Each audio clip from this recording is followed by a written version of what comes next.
Halo semuanya, Assalamualaikum warahmatullahi wabarakatuh, and welcome back ke my YouTube channel. Kembali lagi bareng Kak Dila.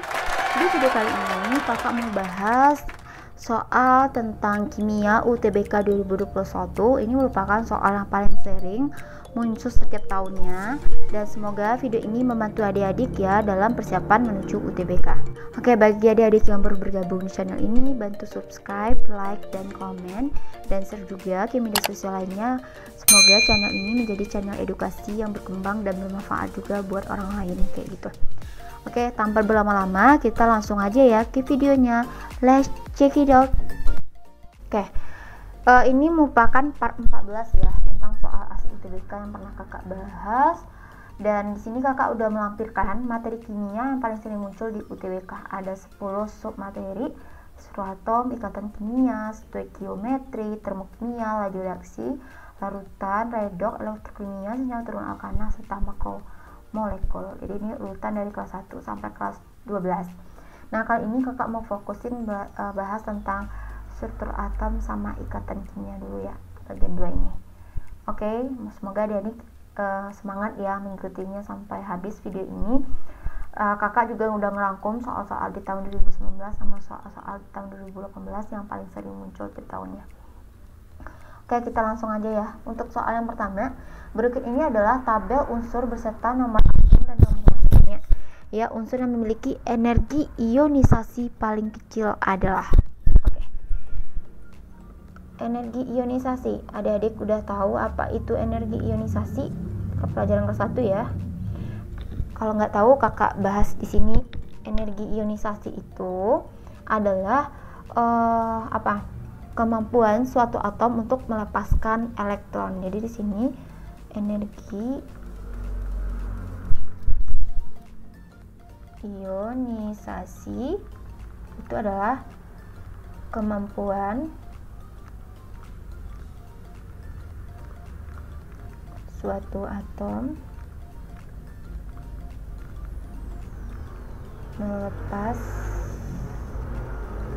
melepaskan elektron ya, membentuk ion muatan ion positif gitu. Nah, karena adik-adik kan udah belajar juga ya di kelas 1 bahwa kalau misalnya dari atas ke bawah itu dalam tabel periodik kan, itu kan energi ionisasinya itu kan akan semakin kecil ya. Itu juga dipengaruhi oleh jari-jari atomnya. Nah, kalau dari atas semakin ke bawah itu semakin kecil, berarti kita cek dulu apakah dia di dalam satu golongan atau satu periode ya. Karena golongan itu kan lurus, kalau periode itu mendatar gitu. Nah, kayak kita cek satu-satu ya. Kakak mulai dulu dari unsur P ya. Unsur P. Nomor atom P memiliki nomor atom 11 ya. Jadi dapat kita tulis konfigurasinya 2 ya. Berdasarkan kulit aja 2, 8 dan 1. Berarti ini termasuk ke golongan 1A ya. Dan periodenya tuh karena dia ada kulitnya tuh, ada kulit pertama, kedua, ketiga, berarti periodenya 3 gitu. Next, soal selanjutnya nomor atomnya 12 atom Ki. Itu konfigurasinya 2, 8, 2 ya. Berarti karena dia 2 terakhir, berarti dia golongan 2A. Oke, periodenya juga periode 3. Next, yang habis itu X. Nomor atom X kan 14 ya. 14 X juga 2, 8, 2. Oke, ini 2, 8, 4 ya. Berarti karena dia elektronnya 4, berarti dia 4A. Dan periodenya juga periode 3. Oke, lanjut yang Y. Y itu nomor atomnya 16 ya. Berarti konfigurasinya 2, 8 dan 6. Berarti elektron terakhirnya ada 6 ya. Berarti ini golongan 6A ya. 6A, periode 3 juga. Next, yang terakhir nomor atom 19 untuk Z. 2, 8, 8, 1. Berarti elektron terakhirnya 1. Berarti dia golongan 1A, periode karena dia ada 4 kulit, berarti periode 4. Oke, adik-adik bisa adik lihat ya. Berarti ini sama-sama terletak di periode ketiga dari sampai Y, cuma di Z-nya itu periodenya periode 4. Berarti kalau kita urutkan ini nih unsurnya itu 1A dulu ya, 1A, habis itu golongan 2A, habis itu 4A dulu, oke. Habis 4A baru masuk ke 6A. Nah, karena dia kulit ketiga berarti dia sejajar antara P ya, PQX, oh sorry ini X ya, PQX, habis itu Y. Nah,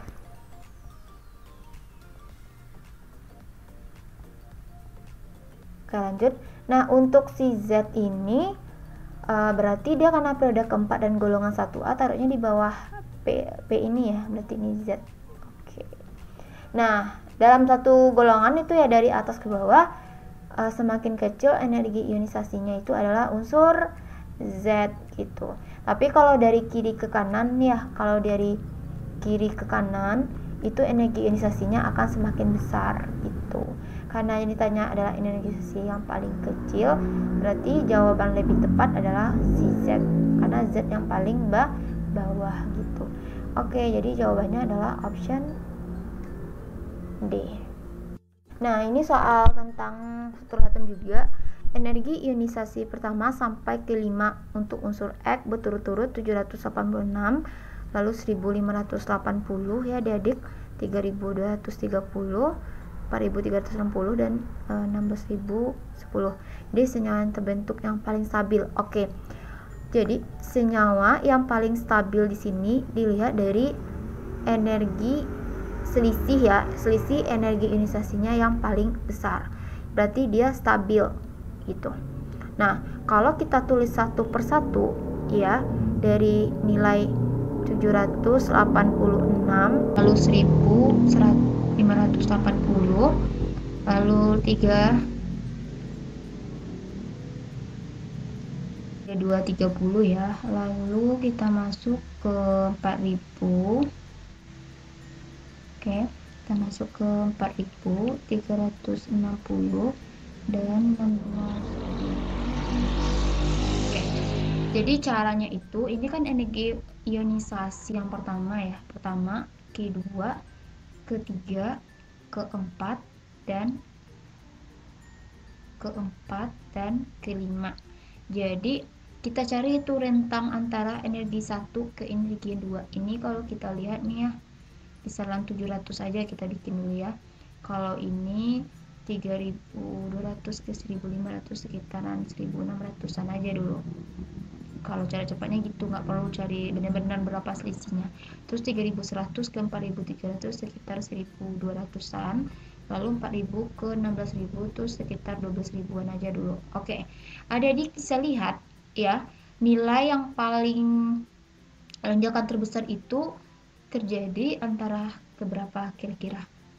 Antara energi ionisasi keempat ke 5 ya, gitu, energi ionisasi kelima ya. Jadi kalau kita lihat nih, kalau misalnya dari energi ionisasi keempat ke 5 terjadi lonjakan sebesar 12.000, berarti energi ionisasi itu melepaskan 4 elektron. Berarti karena dia, kita anggap posisi itu tuh adalah unsur X ya, berarti unsurnya tuh X plus 4. Jadi dia melepaskan ionnya sebesar 4 plus. Nah, kita mencari dari option A sampai option E itu kira-kira yang melepaskan ion 4 plus adalah option C. Kenapa? Karena kalau C kita lihat XCl4 itu turunnya menjadi X plus 4 ditambah dengan 4Cl-. Jadi ini juga menandakan dia terletak di golongan ke-4A. Bisa ya. Terus kalau 3 ke 4 gimana Kak? Kalau energi ionisasi lonjakan terbesar dari 3 ke 4 berarti dia melepaskan ionnya 3 plus. Dan kemungkinan itu jawabannya adalah XCl3. Kalau 2 ke 3 gimana Kak? Berarti XCl2 gitu. Bisa ya? Nomor 3, nomor atom unsur X dari berturut-turut adalah 16 dan 9. Bentuk geometri molekul dari senyawa X4. Jadi caranya itu adik-adik tulis dulu konfigurasi masing-masingnya dulu gitu untuk mencari bentuk molekulnya.